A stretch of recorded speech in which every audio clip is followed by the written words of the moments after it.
जय माता दी दोस्तों, आपके अपने चैनल धर्म साधना में आपका बहुत बहुत स्वागत है। माँ भगवती दुर्गा की कृपा सदैव आप और आपके समस्त परिवार पर बनी रहे। दोस्तों, आज की वीडियो में आप जानेंगे कि भाद्रपद मास के कृष्ण पक्ष की षष्ठी तिथि कब है और हल षष्ठी का व्रत यानी कि बलराम जयंती कब मनाई जाएगी। हल षष्ठी व्रत यानी कि हल छठ, कई स्थानों पर हर छठ भी बोलते हैं और इस दिन बलराम जी का जन्म हुआ था, तो बलराम जी के जन्मोत्सव के रूप में भी षष्ठी तिथि को मनाया जाता है, इसलिए इसे बलराम जयंती कहते हैं। और कई स्थानों पर हल षष्ठी व्रत को ललही छठ भी कहते हैं।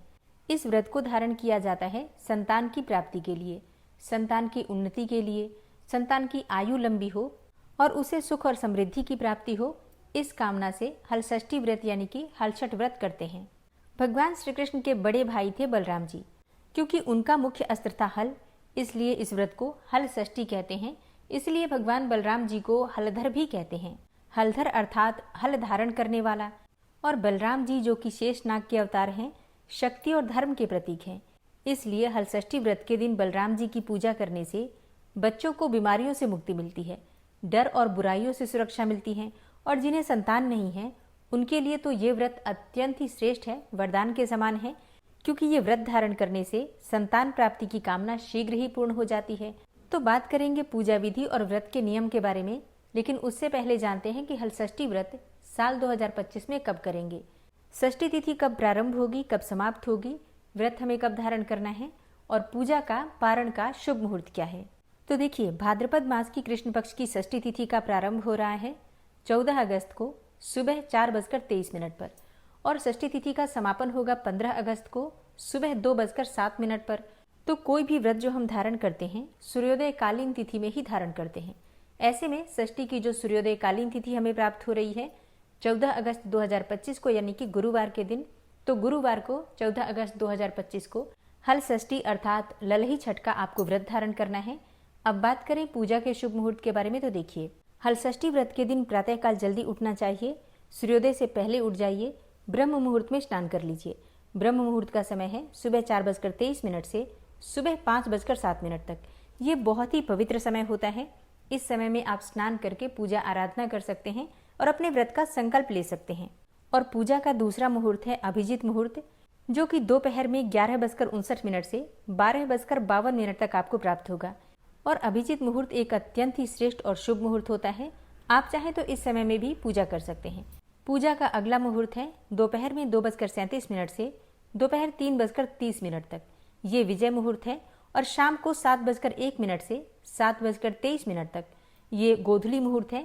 इस समय में भी पूजा आराधना की जा सकती है। पूजा का जो सबसे श्रेष्ठ मुहूर्त होता है वो होता है अमृतकाल का समय, सुबह 6:50 से सुबह 8:20 तक। ये अमृतकाल है जो कि पूजा के लिए सर्वाधिक श्रेष्ठ है। तो देखिए, सुबह तो आप व्रत का संकल्प ही लेते हैं, एक पंचोपचार विधि से आप पूजा कर लेंगे।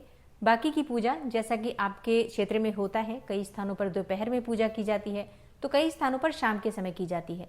तो आपके क्षेत्र में, आपके परिवार में जिस समय भी पूजा होती है उसी के अनुसार आपको पूजा आराधना करनी चाहिए, ठीक है। अब बात करते हैं कि पूजा की सामग्री क्या होगी। तो देखिए, वैसे तो प्रत्येक पूजा में विशेष सामग्री जो होती है, धूप, दीप, पुष्प इत्यादि, ये तो सभी पूजा में प्रयोग की जाती है। लेकिन कुछ विशेष सामग्री होती है जो प्रत्येक पूजा के लिए अलग होती है। जैसे कि अगर बात करें हल षष्ठी व्रत की, तो इस पूजा में बिना हल से उगाया गया जो अन्न होता है या जो भी सामग्री होती है उसी का प्रयोग करते हैं, ठीक है। तो इस पूजा में नॉर्मली जो आप चावल खाते हैं उसका प्रयोग नहीं करते हैं। इसमें तीनी का चावल, जो कि कई स्थानों पर व्रत का चावल के रूप में जाना जाता है, तो इस चावल का प्रयोग करते हैं। क्योंकि ये चावल अपने आप ही उग जाता है, जहाँ पर भी तालाब हो या फिर कहीं पर भी पानी हो, तो ऐसे स्थानों पर ये अपने आप उगता है। तो अक्षत के रूप में भी तीनी के चावल का ही प्रयोग किया जाता है। इसके अलावा महुआ होता है, महुए का ही दातुन किया जाता है और महुए से गुलगुले या फिर ठेकुआ इत्यादि बनाते हैं, जो कि पूजा में चढ़ाया जाता है, ठीक है। एक और चीज जिसका ध्यान रखा जाता है, इस पूजा में गाय के दूध का या फिर गाय की दही का, गाय के घी का प्रयोग नहीं करते हैं, ठीक है। तो इसमें भैंस के दूध से, मतलब भैंस के दूध से जो दही बनती है और या फिर घी बनता है उसी का प्रयोग करते हैं।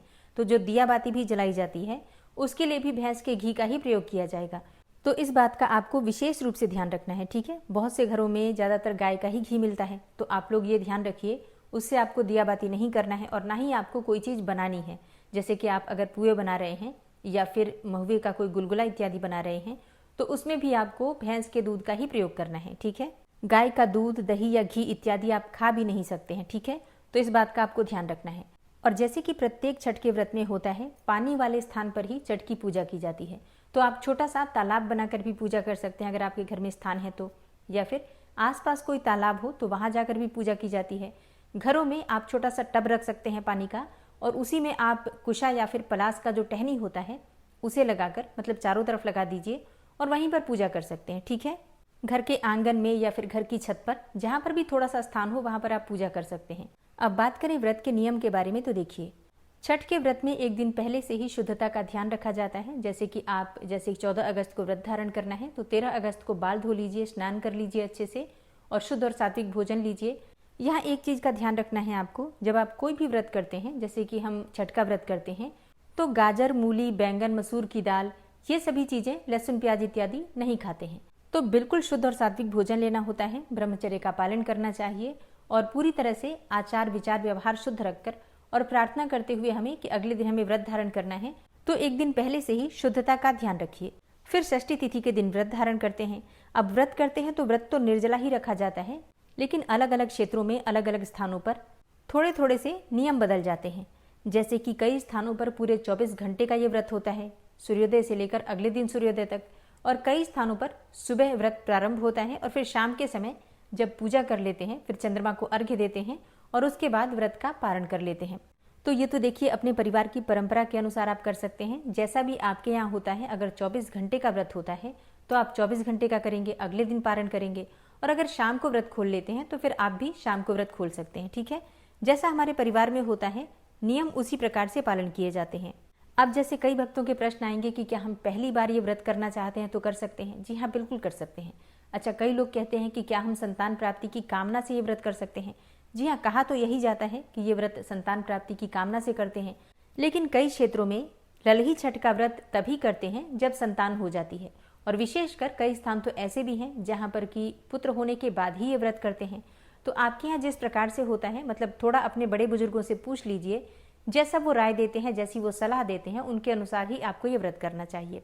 देखिए, जो हम छठ का व्रत करते हैं ये ऐसे ही अपने आप नहीं किया जाता है, जैसे कि हमारे परिवार में होता है तभी हम करते हैं। मतलब कोई भी किसी भी व्रत को नहीं कर सकता है, जैसा हमारे परिवार के बुजुर्ग राय देते हैं, सलाह देते हैं, तभी हम इस व्रत को करते हैं। इसलिए ऐसे व्रतों में परिवार की परंपरा का ध्यान अवश्य रखिए। हलषष्ठी के व्रत में भगवान कृष्ण की और भगवान बलराम की दोनों की पूजा की जाती है और दोनों से ही प्रार्थना की जाती है, और जहां पूजा करते हैं वहीं बैठकर हलषष्ठी व्रत की कथा सुनी जाती है। तो आने वाली वीडियो में हलषष्ठी व्रत की कथा और संपूर्ण पूजा विधि आपसे शेयर करूंगी। इसके अलावा अगर आपका कोई भी प्रश्न हो इस व्रत से संबंधित या किसी भी व्रत और पूजा से संबंधित, तो आप लोग इस चैनल पर कमेंट बॉक्स में पूछ सकते हैं। उम्मीद करती हूँ ये वीडियो आपके लिए उपयोगी होगी। अगर वीडियो अच्छी लगी हो तो लाइक कीजिए, अगर संभव हो तो वीडियो को शेयर भी कीजिए, और चैनल पर पहली बार आए हैं, अगर अभी तक आपने चैनल को सब्सक्राइब नहीं किया है तो आज की वीडियो अगर आपको अच्छी लगे तो चैनल को सब्सक्राइब कर लीजिए, बेल आइकन को जरूर प्रेस कर लीजिए। इससे ये होगा कि इस चैनल पर जो नई वीडियो अपलोड होंगी उनकी नोटिफिकेशन आपको सही समय पर प्राप्त होगी। मिलती हूँ मैं आपसे अगली वीडियो में, तब तक के लिए जय श्री राधे।